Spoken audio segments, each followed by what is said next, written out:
You know what, Stacy? Bob leaned over the counter so close that she could smell his expensive cologne mixed with the scent of arrogance. Your place is here, behind the register, forever, because people like you have nothing else to do in this life. Stacy slowly lifted her gaze.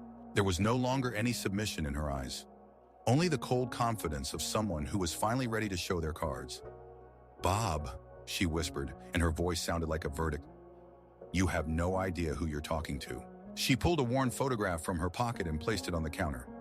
Bob's face paled as he saw what it depicted. Behind him, Jack and Noah froze, as if sensing that their world was about to collapse. This is impossible, Bob gasped. You're just a cashier? Stacy smiled, and that smile was sharper than any knife. Oh, my dear Bob, if only you knew. The best is yet to come. Stay with us to find out how it all ends. In the meantime, like and subscribe to the channel so you don't miss out. The Sunset Market in the prestigious Beverly Hills area was bathed in the golden rays of the California sunset.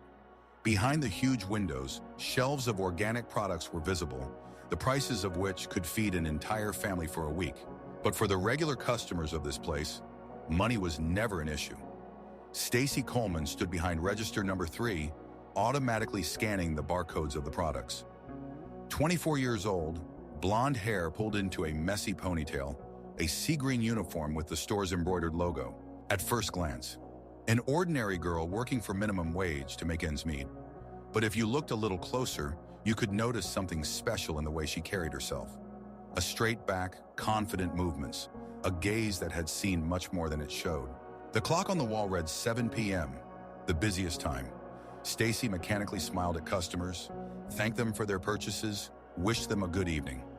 Each movement was honed to automatism after 8 months of working in this place. 8 months that were supposed to be the last in her experiment. She didn't notice as a group of 3 young men approached her register.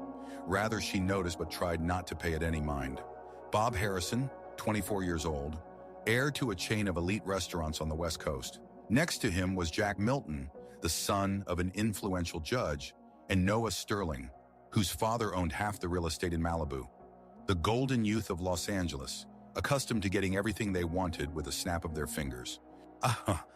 Oh, look at that, Bob said loudly, placing a basket of expensive alcohol on the conveyor belt. Our favorite cashier is here. Stacy felt something tighten inside her, but continued scanning the items. A bottle of crystal champagne for $300. Beluga caviar for $450. Truffles for $200. Their evening party cost more than her salary for a month. Hi, Stacy, Jack drawled with a fake smile. How's life in the world of big money? Noah snickered. The 3 of them had been coming here from time to time over the past few months, and each time they behaved arrogantly toward the staff. For Stacy, their behavior became the perfect subject of study. This was exactly the type of customers she wanted to analyze. Who could the staff complain to? The store manager knew who the Harrisons, Miltons, and Sterlings were. These families were influential clients. Welcome to Sunset Market, Stacy said in a professional tone, avoiding eye contact. Did you find everything you were looking for? Oh, we always find what we're looking for. Bob leaned over the counter, invading her personal space. The question is, do you find what you're looking for, working here for pennies? Inside, Stacy was a storm of emotions. Anger, humiliation, pain, all mixed into a painful cocktail that she struggled to conceal. Her hands trembled slightly as she continued scanning the items, but her voice remained steady. A total of $470, she said, announcing the amount. $470? Bob whistled theatrically. That's more than your weekly salary, isn't it? Jack, how much do you think our Stacy makes? Well, the minimum wage in California is $16 an hour. Jack pretended to calculate seriously. 40 hours a week. That comes to $640 a week, $2,560 a month. Before taxes, of course. And what's left after taxes? Noah chimed in. About $2,000? With that kind of money in Los Angeles, you can only rent a room. Stacy clenched her teeth so tightly that her jaw hurt. They weren't just mocking her. They were humiliating the dignity of every person who has to work for minimum wage. They didn't understand what it meant to wake up at 4 in the morning to make it to the first shift, what it meant to save on food to pay for textbooks, what it meant to smile at people who think you're trash. Card or cash? She asked, ignoring their comments. Oh, she's ignoring us. Bob turned to his friends. How rude. Stacy, we're talking to you. Or didn't your education include lessons on good manners? Maybe she just has nothing to say, Jack added. What could be interesting about the life of a cashier? Woke up, went to work, scanned barcodes all day, went home to her hole, went to sleep, and that's every day. Stacy slowly raised her gaze. There was something in her brown eyes that made Bob fall silent for a second. But the moment passed so quickly that he decided he must have imagined it. Oh, card, and he said, handing over his black American Express card. And you can keep the change. Consider it charity. Stacy's heart raced, but her face remained impassive. She swiped the card through the terminal and printed the receipt. Thank you for your purchase, or she said, handing over the bags. Have a nice evening. Oh, no. Bob shook his head. We're not done yet. I want you to say thank you. I already said thank you, Stacy replied, trying to stay calm. No, you said thank you for your purchase. I want you to say thank you for spending your money here and allowing people like me to have a job. Silence hung over the checkout. Other customers began to turn their heads and sensing the tension. Some took out their phones, preparing to record if the situation got out of hand. Stacy looked at Bob with a long gaze. At that moment, something inside her broke. Not in the sense of defeat. On the contrary, the last shackles that held her back from showing who she really was shattered. You know what, Bob? She said quietly, but each word sounded clear and distinct. You're right. I really do have something to say to you. Bob smiled, thinking he had won. Jack and Noah exchanged glances, anticipating the girl's humiliation. I want to thank you, Stacy continued, pulling her mobile phone out of her apron pocket, for showing everyone here who you really are. She turned on the camera and aimed it at Bob. What are you doing? He asked sharply. Documenting the moment, Stacy replied calmly. The moment when Bob Harrison, heir to the Harrison restaurant empire, publicly humiliates a store employee. I think this video is going to be very popular on social media. Bob's face turned pale. In the age of social media, a reputation could be destroyed in a matter of hours. One bad clip, and a career built by his father over decades could turn to ashes. Put the phone away, he ordered. Why? Stacy tilted her head to the side with an innocent look. You have nothing to hide, right? You're just acting naturally. Or are you ashamed of your behavior? I said, put the phone away. Bob stepped forward, but Stacy didn't flinch. On the contrary, she smiled slightly. Oh, now you want to use physical force against a woman? She said louder so that other customers could hear. This will make the video even more interesting. Jack grabbed Bob by the arm. Dude, chill out, he whispered. There are a lot of people here. But Stacy wasn't ready to stop yet. Years of silence and humiliation demanded an outlet. You know what I like most about people like you, Bob? She said, continuing to film. Is Shuri, you think daddy's money makes you untouchable? You think you can mock those who earn less without consequences? Shut up, Bob hissed. But you know what the problem is? Stacy stepped forward, and now it was Bob who backed away. Money can't buy character. Money can't buy respect. And money definitely doesn't buy the right to treat people like trash. A small crowd gathered around the checkout. People were pulling out their phones. Some were already live streaming the event. The store manager, Robert Kingsley, was trying to push through the crowd, but curious onlookers were stopping him. You know what's funny? Stacy continued. You think you're better than me just because I work as a cashier. But what do? Live off daddy's money, spending it on expensive alcohol and entertainment. At least I earn my money through honest work. That's a job for losers, Bob shot back, losing his composure. No, Bob. A loser is someone who, at 24, hasn't achieved anything on their own and has to assert themselves by humiliating others. The crowd murmured. Someone even started clapping. Stacy felt a surge of strength. For the first time in a long time, she didn't feel like a victim. You know what I'm going to tell you? Bob tried to regain control of the situation. You won't be here in a week. My dad knows the owner of this chain. One phone call will be enough. Maybe, Stacy agreed, but this video has already been seen by thousands of people, and tomorrow millions will see it. What do you think, Bob? How will your restaurant's reputation be affected by the fact that the heir to the business publicly humiliates a minimum wage worker? Bob realized he had lost. His face flushed, a mix of rage and fear. Jack and Noah tried to pull him away, but he was struggling. You'll regret this, he hissed. No, Bob. Stacy turned off the camera and put her phone away. "You will regret it, because I'm just getting started." She took off her name badge and carefully placed it on the counter. "Mr. Kingsley," she addressed the manager, who had finally made it to the checkout. "I quit, effective immediately." "Stacy, wait," Robert began, but she was already heading for the exit.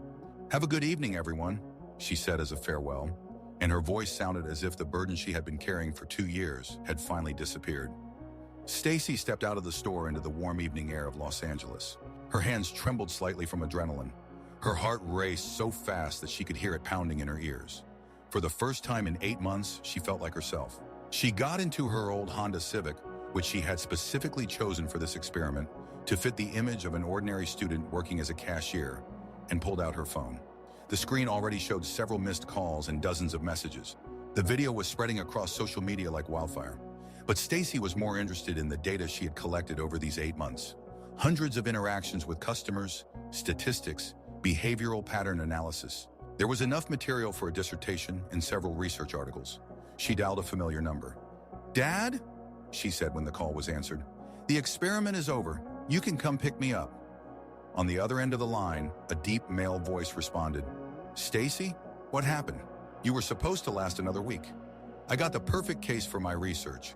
A rich, spoiled boy publicly humiliated a cashier, and the cashier turned out to be the daughter of William Coleman with a camera in her hands." "Got it.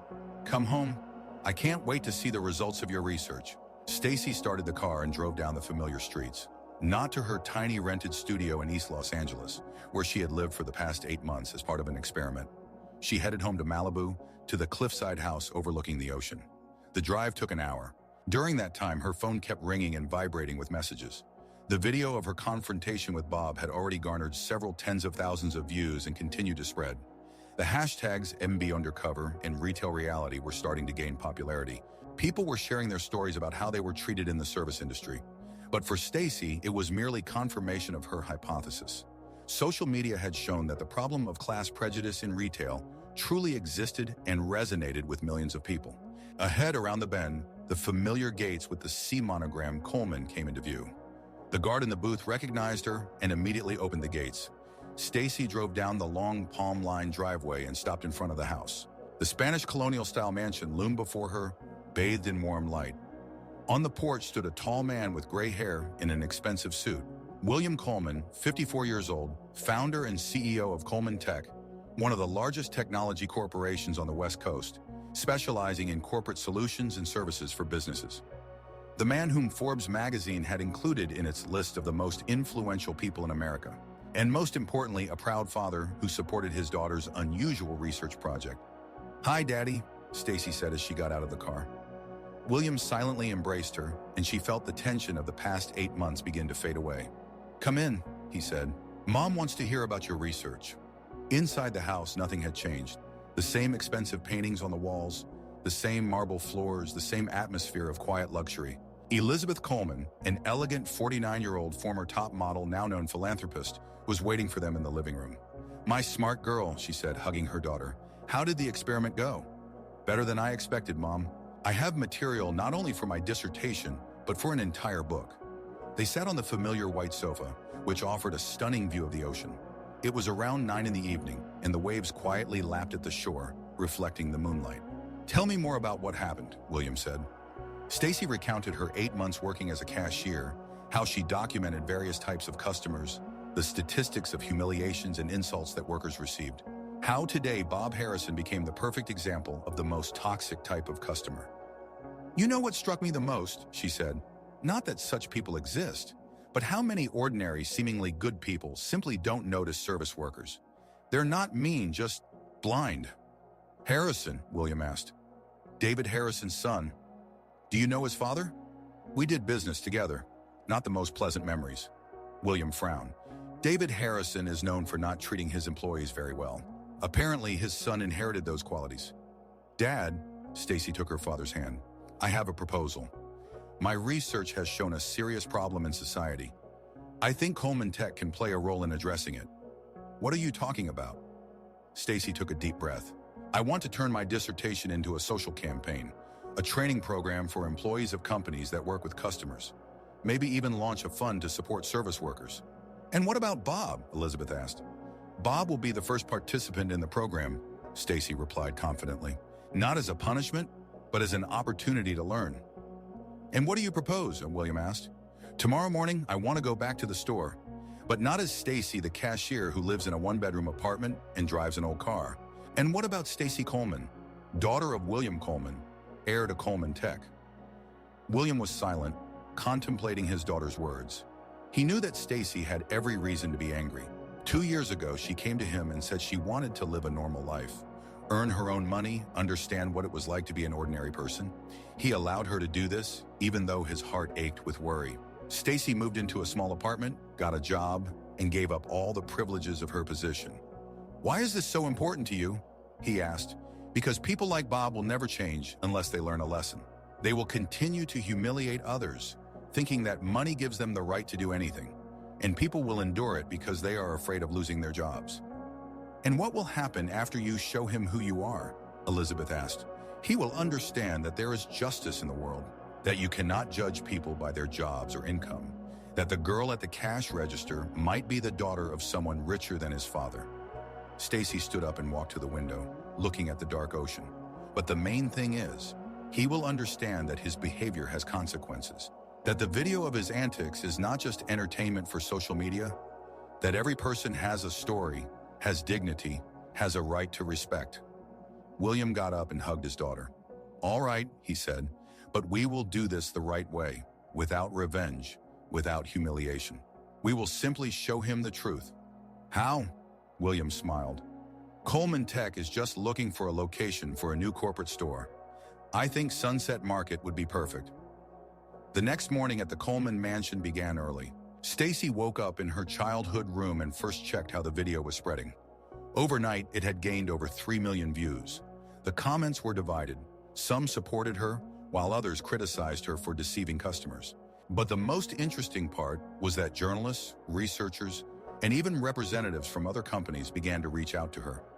Her accidental research had turned into a viral phenomenon that drew attention to the issue of treatment of service workers. At breakfast, her parents discussed the action plan. I contacted the dean of your business school, William said, cutting his omelet. Professor Martinez is very impressed with the results of your research. They want you to present next week. What about media attention? Stacy asked. CNN wants an interview.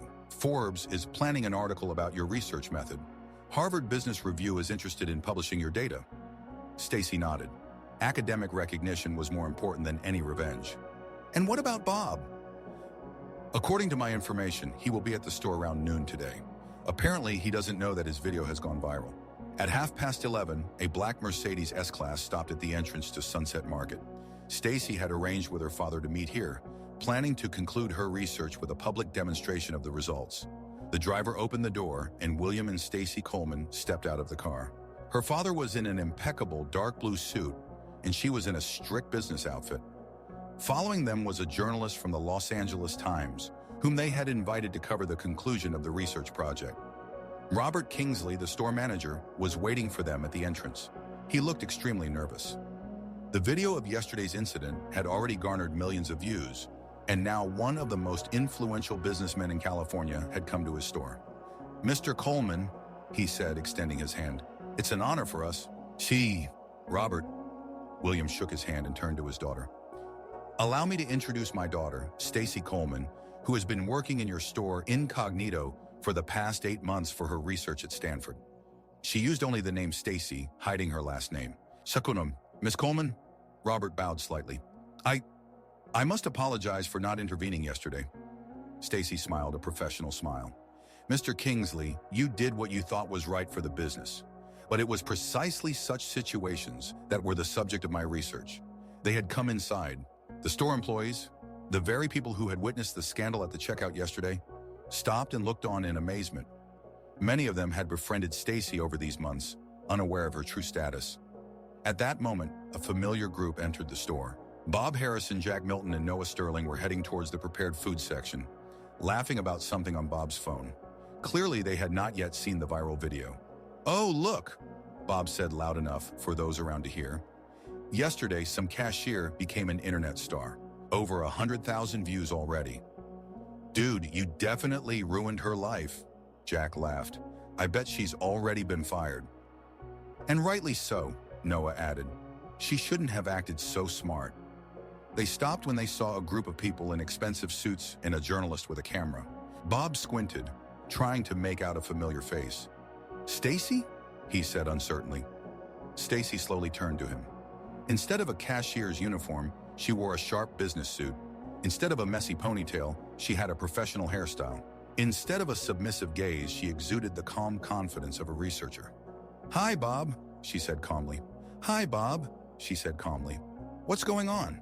Bob looked around at the group. Who are all these people? Allow me to introduce. Stacy stepped forward. This is my father, William Coleman, the CEO of Coleman Tech. This is a journalist from the Los Angeles Times. And I am Stacy Coleman, a Stanford Business School MBA graduate. Bob blinked, trying to process what he had just heard. Coleman Tech? He repeated. But you? A cashier? Stacy nodded. Yes, I worked here for 8 months. I was conducting field research for my dissertation on social dynamics in retail. My specialization is consumer behavior and corporate ethics. Jack and Noah exchanged glances. They knew that Coleman Tech was a huge corporation, and Stanford was one of the best universities in the world. This is impossible, Bob whispered. Oh, quite possible, William interjected. Mr. Harrison, if I'm not mistaken. Son of David Harrison? Yes, sir, Bob tried to compose himself. Excellent. You see, the behavior you demonstrated yesterday became the perfect case study for my daughter's research. But more importantly, it highlighted a serious issue in our society. Bob's face paled. Research? Yes. And your behavior demonstrates exactly the problem I am studying. Stacy stepped closer. Tell me, Bob, how would your behavior have changed if you had known who I am? Bob opened his mouth but couldn't find the words. You see, Mr. Harrison, William continued, my daughter has proven an important hypothesis. People change their attitudes towards service workers depending on the status they attribute to them. But every person deserves respect, regardless of their job. Mr. Coleman, please. Bob tried to salvage the situation. It was a misunderstanding. I will apologize to Stacy. To Miss Coleman, William corrected. To Miss Coleman, I'm willing to do anything to make it right. Stacy looked at him with a long gaze. You know what, Bob? She finally said. I have a proposal, but not for punishment, rather for education. How so? Coleman Tech is launching a new educational program on corporate ethics, a 3-month internship for young people from privileged families to help them understand the value of honest work. I don't understand. Let me explain. Stacy took out a tablet. Just your name. You could be the first participant in this program.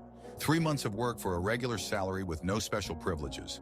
Learning how the economy functions for ordinary people. Bob realized he was in a position to choose. Refusing meant that the video of his behavior would remain the only impression of him online. Agreeing gave him a chance to show that he could change. And what's in it for me? He asked quietly.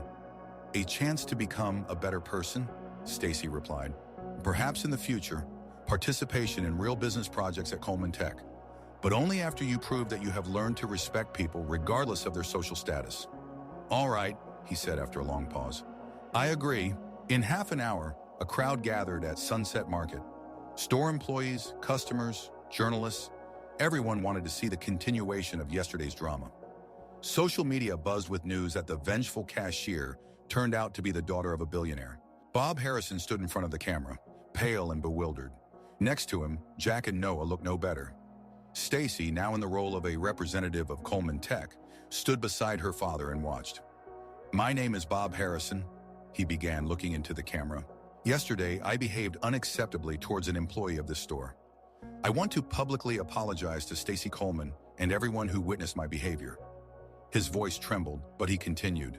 I have realized that my attitude towards people who work in service was wrong and offensive. No one deserves such treatment, regardless of their job or social status. He paused, took a breath, and looked straight into the camera. I promise to change my behavior and attitude towards people. And I urge everyone watching this video to treat others with the respect and dignity that every person deserves. When the recording ended, Stacy approached Bob. That's a good start, she said. But words must be backed by actions. What do you mean? Your father's restaurant empire is known for low wages and poor working conditions for employees. If you really have changed, do something about it. Bob nodded. I will talk to my father. Good. In the meantime, I think you should find a job, a real job, to understand what it's like to earn with your own hands. Bob looked at her in surprise. Are you serious? Absolutely. Coleman Tech can offer you an internship. The starting salary is $15 an hour. No special privileges, no favors from Dad. Want to prove you've changed? Show it through your actions. Jack and Noah watched the scene with their mouths agape. Their leader, the heir to millions, was agreeing to work for minimum wage. I agree, Bob said after a long pause. Great. Michael will give you all the details. Stacy turned to her parents. And now I think it's time to go home. As they left the store, Robert Kingsley approached Stacy.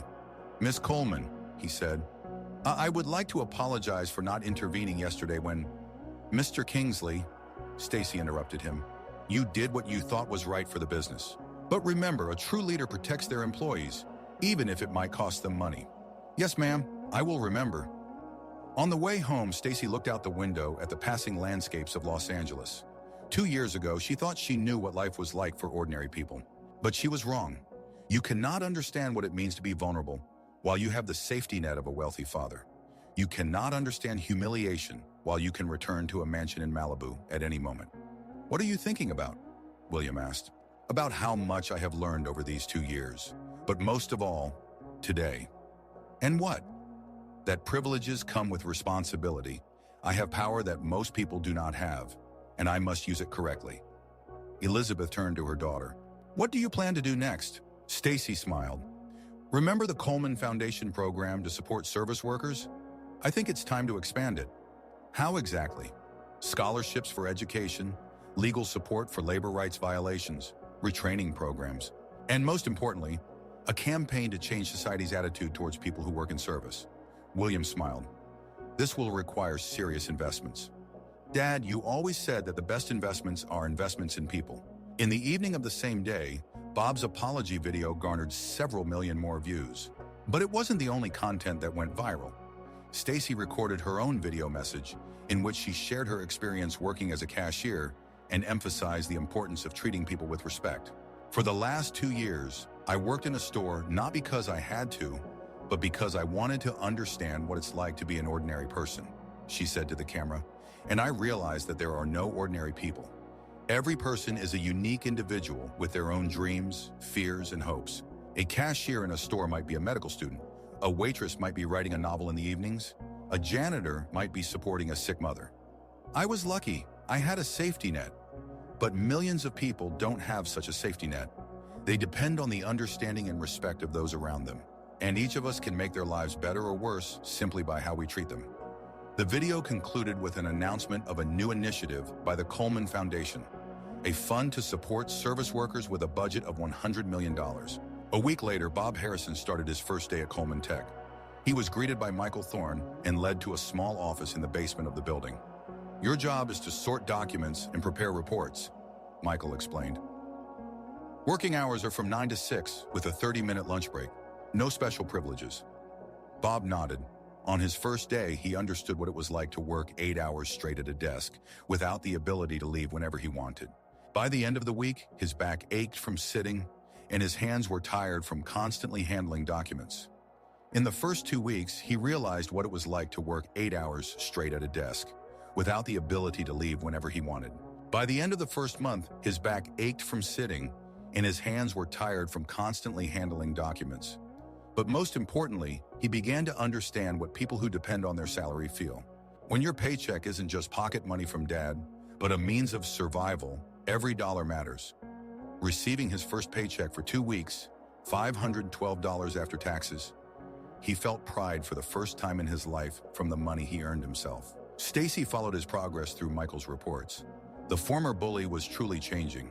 He became more polite with his colleagues, began to understand the value of honest work, and stopped spending money on foolish things. Do you think he really changed? Elizabeth asked at dinner. We'll see, Stacy replied. But he has a chance to become better, and that's what matters. Meanwhile, Bob was buying groceries for the first time in his life, counting every dollar. Standing in line at that very Sunset Market, he looked at the workers with new understanding. These people were not losers. They were just like him, only circumstances had unfolded differently. When it was his turn, he politely greeted the cashier, thanked her for the service, and wished her a good day. The girl at the register smiled in surprise. Customers weren't often genuinely polite. As he exited the store, Bob saw Stacy standing by her new car, a modest Toyota Camry. "Hi," he said. "Hi, Bob. How's work?" "It's tough," he replied honestly. "But good, I understand a lot now." "Like what?" "That work isn't a punishment, it's dignity, and that every person deserves respect, regardless of how much they earn." Stacy smiled. "That's a good start." "Stacy, thank you." "For what?" "For not ruining my life, even though you could have. For giving me a chance to be better." "We all deserve a second chance, Bob. The main thing is to use it wisely." They said goodbye and each went their own way. Bob headed to the bus stop. He no longer used his dad's car, while Stacy moved on to a new phase of life where she knew who she was and what she wanted to do with her privileges. A year later, the Coleman Foundation program helped thousands of people receive education, protect their labor rights, and find better jobs. Stacy's video was viewed by over 50 million people and became a symbol of the struggle for workers' dignity. Bob Harrison received a promotion at Coleman Tech 6 months later, and another 6 months after that, he returned to the family business, but with a new understanding of how to treat employees. Under his influence, the Harrisons' restaurants raised wages for workers and improved working conditions.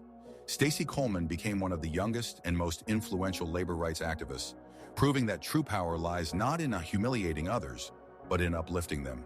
The story of the cashier, who turned out to be an heir to billions, became a legend. But its main moral was not that rich kids can pretend to be poor, but that every person deserves respect and dignity, regardless of their social status. And in a world where such stories happen every day, but do not always end in justice, Stacy's story became a beacon of hope for millions who face humiliation and injustice every day, yet continue to believe that the world can become better. As Stacy fell asleep in her room in a mansion in Malibu, she thought not of wealth and privilege, but of the opportunity to do something good for the world again tomorrow. And that feeling was worth more than any money. 3 months later, Stacy stood on the stage of the Stanford Business School auditorium, concluding her dissertation defense titled Social Dynamics in Retail, a Field Study of Consumer Behavior. In the front row sat her parents, professors, journalists, and Bob Harrison. Bob looked completely different, tanned from working in the warehouse at Coleman Tech, dressed in a simple shirt instead of designer brands, with tired but meaningful eyes. 3 months of working for $16 an hour taught him to appreciate every dollar earned. The conclusion of my research, Stacy said into the microphone, shows that class prejudices in the service industry can be overcome through education and personal experience. A participant in the educational program, she looked at Bob, who nodded slightly. Abe demonstrated the possibility of a radical change in attitudes towards service workers after completing the educational program. After the defense, Bob approached Stacy.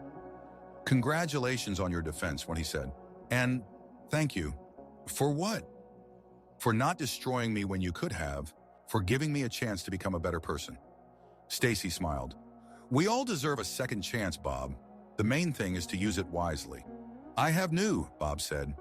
"My father agreed to implement fair pay and a full benefits package for all employees in our restaurants, even for those who work part-time." "That's wonderful. And also, I want to dedicate my life to working with young people from wealthy families, to show them what you showed me." Stacy extended her hand to him. "Welcome to the team. We have a lot of work to do." Meanwhile, in thousands of coffee shops, stores, and restaurants across the country, people remembered Stacy's video and tried to be a little kinder to workers. They said thank you a bit more sincerely. They looked cashiers in the eye. They treated people like people. The MBA students' research, which unexpectedly went viral, turned into a movement that began to change society's attitude toward service workers. Not through revenge or humiliation, but through understanding and education. But for Stacy, this was just the beginning. A month after her dissertation defense, she received offers from several major corporations to implement her research methods into their HR policies. Her work, Social Dynamics in Retail, was published in the Harvard Business Review and became one of the most cited articles of the year. Bob Harrison continued to work at Coleman Tech, gradually climbing the career ladder through hard work. 6 months later, he became the department head, but he never forgot the lessons he learned while working for minimum wage. One day, a young intern approached him, a guy from a wealthy family who displayed a condescending attitude towards the technical staff. "Listen," Bob said, seating him in his office. "I'm going to tell you a story about a cashier who changed my life, and about why every person in this building deserves your respect." Meanwhile, Stacy had founded a nonprofit organization called Dignity First, which specialized in corporate ethics training and social justice research. By the end of the year, the organization had 50 employees and offices in 10 cities. But the most important project became the annual Respect in Service Conference, an event that brought together service workers, researchers, business leaders, and ordinary people who wanted to make the world a better place. A year had passed since the video of Stacy and Bob's confrontation shook social media. During that time, much had changed, but the most significant changes occurred not in numbers and statistics, but in the hearts of people. Stacy stood in front of the mirror in her Dignity First office, preparing for the most important speech of her life. Today was the day of the first annual Respect in Service Conference, an event she organized for service workers from across the country. On her desk lay a stack of letters, real handwritten letters from people whose lives had changed thanks to her research and subsequent movement. Each letter was a story of human dignity restored after humiliation. A letter from Maria, a waitress from Texas, who was able to enroll in medical school thanks to a scholarship established by the Coleman Foundation. "Dear Ms. Coleman, I wake up every morning thinking about how soon I will be a doctor. A year ago, I was crying in the restaurant's back room after a customer spilled coffee on me and called me an idiot.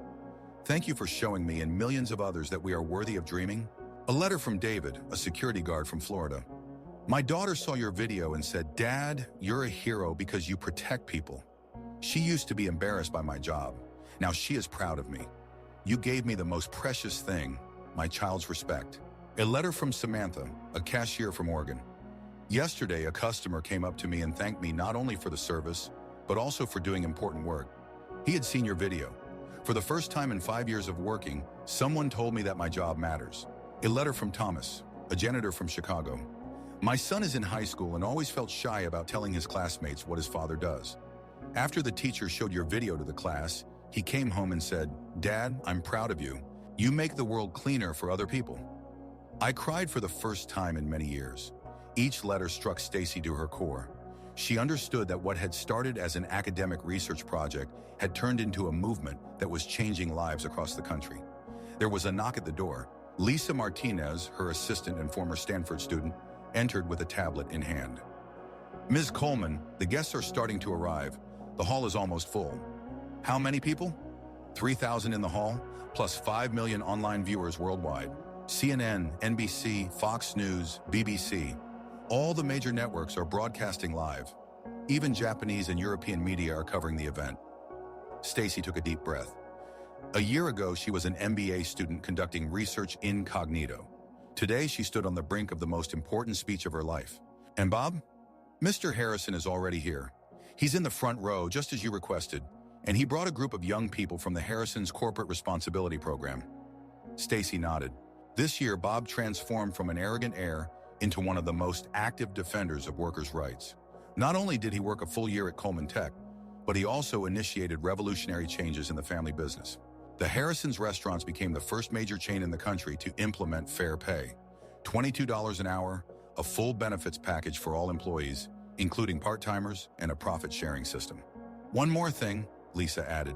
"A letter came by express mail that you need to see right now." She handed her an envelope with no return address. Stacy opened it and read, "Dear Stacy, my name is Emma. I am 18 years old. A year ago, I worked at a coffee shop, and a group of guys from my school constantly bullied me. They ordered the most complicated drinks and then complained that everything was wrong, just to laugh. I thought it was normal, that I had to endure it because I needed money for college. Then I saw your video. I realized that no one has the right to treat me like garbage. I recorded them bullying me and showed it to the school principal. They were made to apologize to me publicly and were suspended. But the main thing is, I understood that working does not make me less than others. I am proud to earn money for my education. I got into Stanford, yes, your university, and will study social justice. Thank you for showing me that everyone has the right to dignity. See you at Stanford this fall. PRS. I will be watching your conference online. My senior sociology professor organized a viewing for the whole school. With gratitude and admiration, Emma Rodriguez." A lump rose in Stacy's throat. An 18-year-old girl who worked to pay for her education got into one of the most prestigious universities in the world. And it all started with her seeing a video and believing in herself. "Ready?" Lisa asked. Ready?" Stacy replied, her voice filled with confidence. They left the office and headed to the conference center in Los Angeles, which had been rented specifically for this event. On the way, Stacy saw the faces of people who had come from all over the country and even from other countries. Cashiers, waiters, janitors, security guards, couriers, drivers. People who faced disrespect and indifference every day, but continued to work with dignity. She saw Mary, a 60-year-old janitor from Detroit, who worked 3 jobs to support her grandchildren after her daughter passed away. Now, thanks to the support program, she was able to reduce her work to 1 job with a decent salary. She saw Carlos, a courier from Miami, who was studying law at Knight College and dreamed of becoming a labor dispute attorney. The Dignity First scholarship helped him switch to full-time studies. She saw Jennifer, a cashier from Seattle, who wrote children's books in her spare time and had already published her first novel thanks to a publishing grant from the foundation. Each face told a story. Each story was unique, and they all gathered here because they believed that the world could become better. In the hall, there were also CEOs of major companies, politicians, journalists, human rights activists. The movement that started with one research project was now attracting attention at the highest levels. When Stacy stepped onto the stage, the hall erupted in applause that lasted for 5 minutes. People stood up, clapped, many cried. She saw Bob in the front row, who was also standing and applauding next to a group of young people, participants in his mentoring program. Next to him sat her parents, William and Elizabeth, proudly watching their daughter. "Welcome," Stacy said into the microphone, and the hall gradually quieted down. "A year ago, I was standing at the cash register in a store, thinking I was conducting an academic study. I was sure I knew what it was like to face disrespect at work, but I was wrong. I had a safety net, I had privileges, I had a Stanford diploma, and a wealthy dad I could return to at any moment. I could afford to experiment because I knew if something went wrong, I had an escape route. Today, we have gathered here people who do not have such a safety net, people for whom dignity at work is not a philosophical concept, but a daily struggle for survival." Stacy's voice trembled with emotion, but she continued. "Maria Gonzalez from Houston. She worked as a waitress in a diner, endured customers' abuse, and saved every penny while working 14 hours a day. Customers yelled at her if the food was delayed. They deliberately made a mess at the tables just to see her clean it up. Today, Maria is a first-year medical student at the University of Texas. Maria, please stand up." A beautiful Latina in the front row stood up to thunderous applause. Tears of pride were on her face. She held a medical textbook in her hands, a symbol of her new life. "David Johnson from Miami," Stacy continued. 5 years ago, he lost his engineering job during the economic crisis and was forced to work as a security guard in a shopping mall.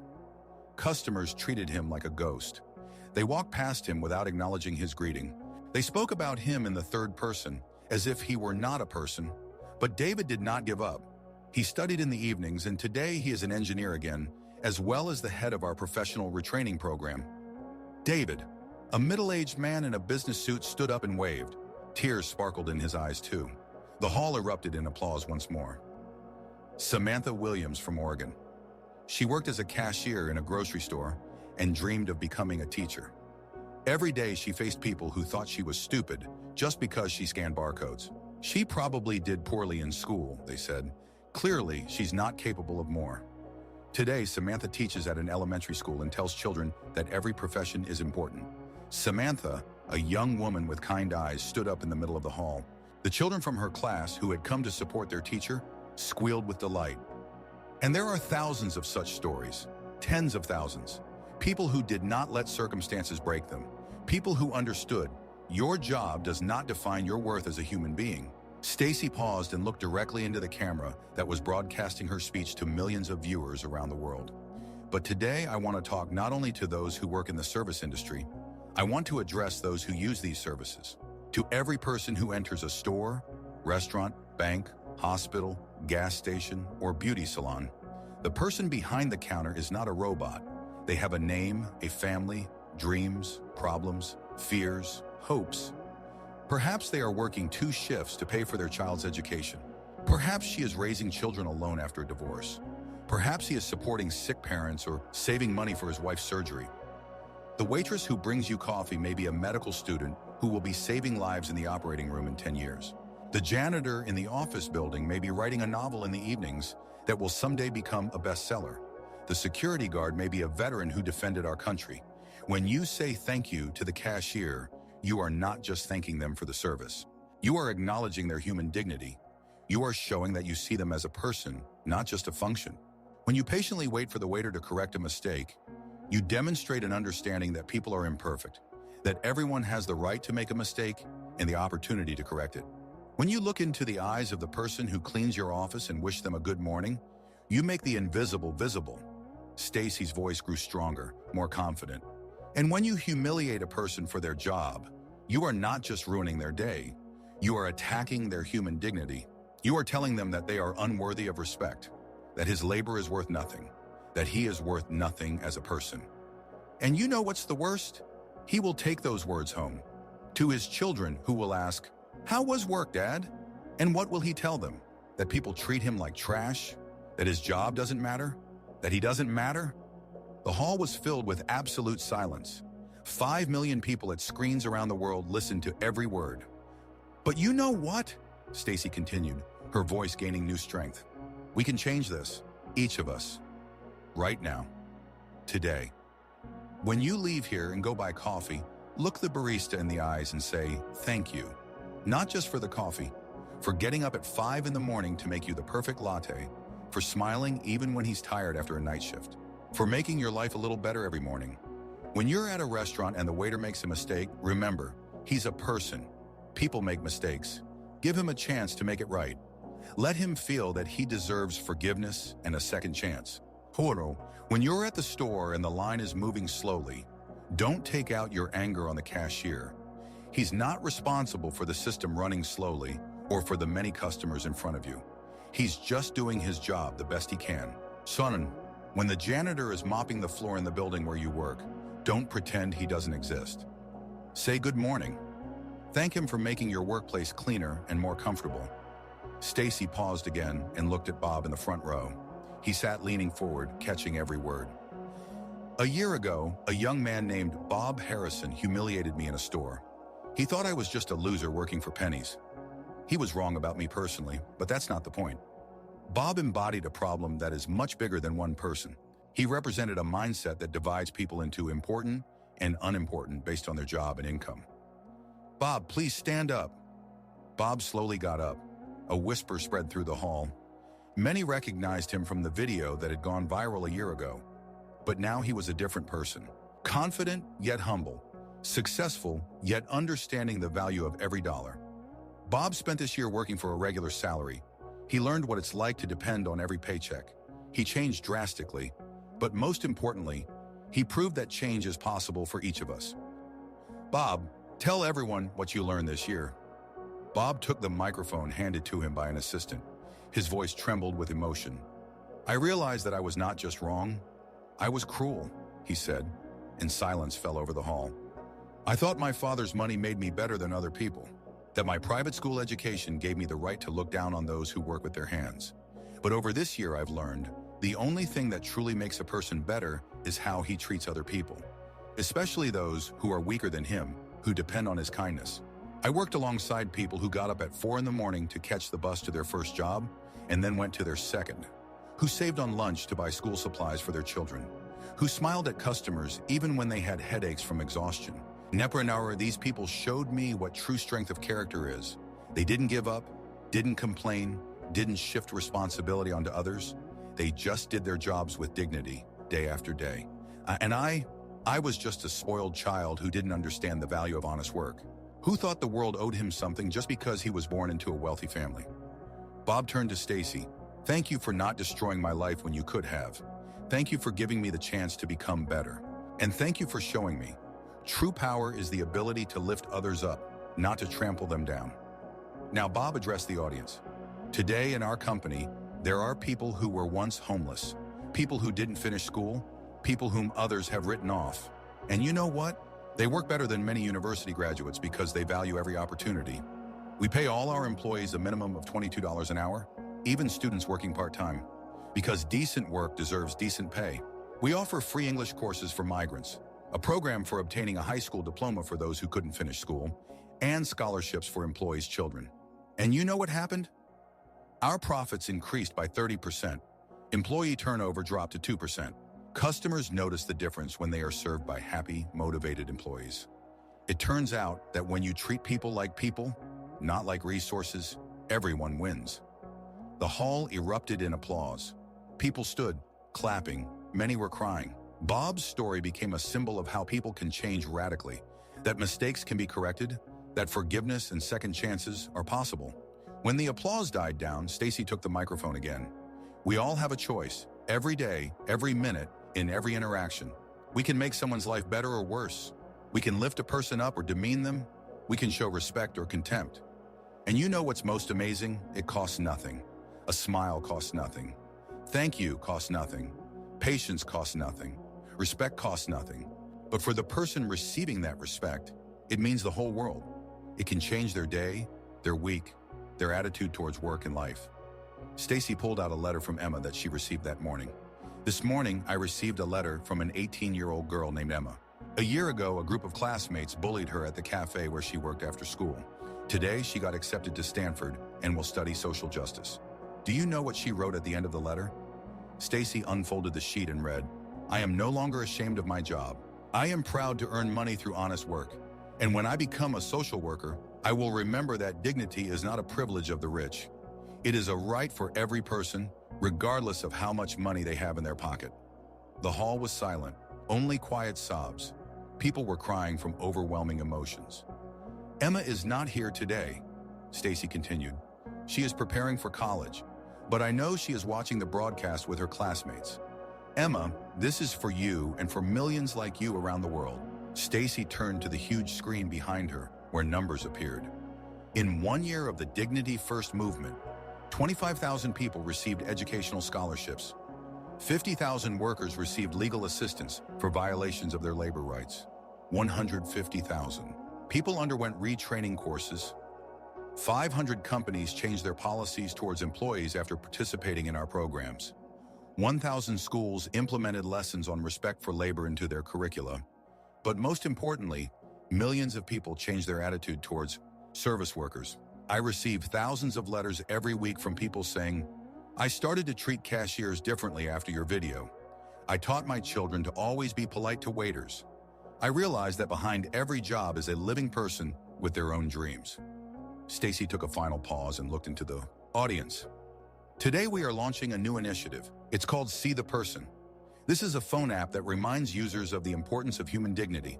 When you enter a store, restaurant, or any service place, the app gently reminds you, remember, in front of you is a living person with their own story. Be kind." It sounds simple, even banal, but sometimes the simplest things change the world. Sometimes we all need a reminder to stay human in a world that often makes us forget about it. Stacy's voice became quieter, more intimate. "Do you know what I want most of all? For my story to become irrelevant in 10 years. For children to grow up in a world where no one is belittled for their work. Where every person, regardless of their profession, receives basic respect simply because they are human. For the words just a cashier or just a janitor to disappear from our language. Because there are no just people. There are simply people who do different jobs, and all of that work is important. We can build such a world together, starting today, starting with the next interaction with the person who serves you." Stacy took a deep breath and spoke her final words. "Thank you to all the service workers who make our lives better every day, often without receiving recognition for it. Thank you to all the people who already treat them with respect. And thank you to everyone who is ready to change. Remember, we are all human, and each of us, every single one, deserves dignity." The audience erupted into applause that lasted for 15 minutes. People stood, clapped, cried, and embraced. Many held signs that read "Dignity for all," "Every job matters," "See the person." In that moment, the hall was not just a crowd. It was a family of people united by a shared belief that the world can become better. Stacy stood on stage with tears in her eyes, looking at those faces. A year ago, she was a student conducting research. Today, she had become the voice of millions of people who fight for their dignity in workplaces around the world every day. But most importantly, she knew this was just the beginning. That the real work starts tomorrow when each of those present returns to their lives and tries to make it a little better, a little kinder, a little fairer. After the conference, Stacy stood in the empty hall, where emotions had been boiling just 2 hours earlier. Bob approached her. "Stacy," he said quietly, "I know I can never fully atone for what I did a year ago, but I want to dedicate my life to ensuring others don't make my mistakes." "You're already on the right path," she replied, "and you've already helped hundreds of people change their lives." "I have a new idea," Bob said. "What if we launch a program in middle schools across the country so that teenagers understand the value of any honest work from the very beginning?" Stacy smiled. "That's a great idea. The youth are the future. If we can change their attitude now, the next generation will be much kinder." "And also," Bob added, "I'm thinking about international expansion. This issue exists not only in America. There are people all over the world who belittle others for their work." Awesome. "Let's discuss all of this tomorrow," Stacy said. "Today I just want to enjoy what we've accomplished." When Bob left, Stacy was approached by her parents. "We are incredibly proud of you," William said, hugging his daughter. "You haven't just changed the world," Elizabeth added. "You've shown everyone that one person really can make a difference." "No," Stacy shook her head. "I just gave people a platform to change the world themselves. I showed them that their voices matter, and then they did it all on their own." That night, Stacy had trouble falling asleep. She stood by the panoramic window in her Beverly Hills apartment, looking at the endless lights of Los Angeles. The city never slept, and somewhere out there, among those lights, the night shift was working. Security guards in office buildings, janitors in hospitals, nurses in intensive care units, taxi drivers, couriers, employees of 24-hour stores, people who worked while others slept, people who kept the city running, people whose names no one knew, but without whom the world would come to a halt. Tomorrow morning, millions of people around the world will go to stores, restaurants, banks, hospitals, schools. They will meet cashiers, waiters, consultants, security guards, janitors, and perhaps, just perhaps, some of them will remember the words they heard today. They will say thank you a little more sincerely. They will smile a little warmer. They will show a little more patience. They will look into the eyes of the person serving them and see not a function, but a personality. And the world will become a little better, one interaction at a time, one thank you at a time, one smile at a time, one moment of human recognition at a time. Stacy touched the glass with her hand and whispered, "We did it. We really started to change the world." Her phone quietly vibrated with new messages. People from all over the world wrote that the conference inspired them. Parents said they would show the recording to their children. Teachers planned lessons on the dignity of work. Company leaders were reviewing their policies regarding employees. But what pleased Stacy the most were the simple messages. "Today I thanked the bus driver and saw him smile. I apologized to the janitor for always ignoring her. My 7-year-old son asked the cashier how she was doing, and she cried with happiness." Little moments of humanity. This is what builds a better world. Meanwhile, 3,000 miles away from Los Angeles, in a small town in Texas, 18-year-old Emma Rodriguez was preparing for her last day working at the coffee shop before heading to Stanford. She was no longer afraid of difficult customers. She knew her worth. She knew that her job was important, that she herself was important, that she had the right to respect. When a middle-aged customer in an expensive suit approached the counter, Emma smiled at him just as warmly as she did to everyone else. "Good morning. What would you like to order?" "A large latte, please," the man said. "And thank you for what you do. I watched the conference in Los Angeles yesterday, and it made me think about a lot." Emma felt tears welling up in her eyes. "Thank you. That means a lot to me." "Good luck with your studies," the man said, leaving a tip the size of Emma's daily wage. "The world needs people like you." When he left, Emma took out her phone and wrote a message to Stacy. "Ms. Coleman, it works. People really are changing. Thank you for giving us a voice. See you at Stanford." Meanwhile, in New York, a young banker named Jason, who had watched the conference broadcast, greeted the security guard of his office building for the first time in 2 years. "Good morning, Mr. Johnson," he said, reading the name on the badge. The 60-year-old African-American looked at him in surprise. "Good morning, Mr. Jason, just Jason. How are you?" "Good, thanks for asking." Tears glistened in the man's eyes. "You know, in 20 years of working here, you were the first one who asked me how I was doing." In London, a teenage girl apologized to a janitor at her school for her friends littering the cafeteria. In Tokyo, a businessman thanked a cashier in the store in his native Japanese instead of rude English. In Sydney, a mother explained to her son why it was important to say please and thank you to the people who serve them. It crossed the world in millions of little interactions. People remembered Stacy's words and chose kindness over indifference, respect over contempt, humanity over callousness. Stacy was still standing by the window, watching the city. She thought about the long journey that brought her here. About 8 months of working as a cashier when she first realized how cruel society could be to people in certain professions. About meeting Bob, which became the catalyst for the entire movement. About the thousands of letters from people whose lives had changed. But most of all, she thought about the future. About a world where children grow up understanding that every job is important, where no one is judged by their uniform or salary size, where human dignity is not a privilege, but a right. This future no longer seemed an unattainable dream. It was here, in every thank you spoken with sincerity, in every smile given to a stranger, in every moment when a person chose to see in another not a function, but a personality. Stacy touched the glass one last time and stepped away from the window. Tomorrow will be a new day, full of new opportunities to make the world a better place, and she was ready for that challenge. The story of the cashier who became the voice of justice has come to an end. But the real story, the story of millions of people who choose kindness, understanding, and respect every day, was just beginning. And in this lay the true victory of Stacy Coleman. Not in the fact that she took revenge on her tormentor or became famous, but in the way she ignited a spark of humanity in the hearts of people around the world. A spark that will continue to burn long after her name is forgotten. Because the most important revolutions do not happen on the barricades, but in human hearts. And the most significant victories are measured not in money or power, but in the number of lives that became a little better thanks to one person who decided to change the world.